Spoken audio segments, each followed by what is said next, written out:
Hey y'all, I'm back.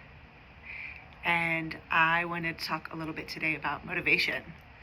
So sometimes when we are feeling more burnt out and flat and numb, we will wait for that wonderful wave of motivation to hit, and it doesn't always come. And I get it. It's a very valid response. You'll think things like, well, when I feel better, I'll go for a walk, or when I have more time, I'll call that friend, or when I have more energy, I'll spend time outside in the yard, or something like that. And it becomes very conditional. You're waiting for the right circumstances and conditions that usually don't arrive. But what I offer is this. Sometimes those things aren't the reward and result of condition, and sometimes getting to do those things in the present is actually part of the path.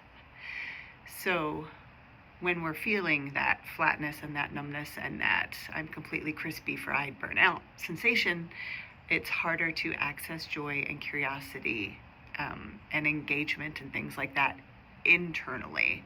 And it is what it is. It's part of the process.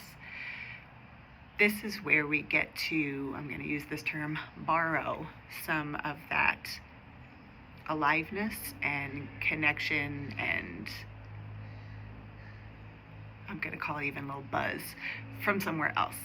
It could be from a favorite song, or from being out in nature, from the sound of a creek nearby, from a pet coming to greet you, from a meaningful conversation, from some good movement, from being around people where we can really be ourselves.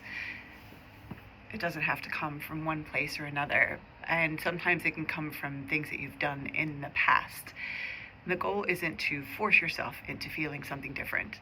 It's simply to spend time with things that already have that aliveness to them, or may have in the past. And I realize that not everything from the past is going to resource you now. True story. It may not. And it's worth a shot. It's a great starting place to figure out if you can tap into some of that again, doing some things that used to bring you joy. So sometimes that reconnecting and coming out of numbness comes from within, and I think a lot of times the focus is doing that more internally, because otherwise you're relying on external things.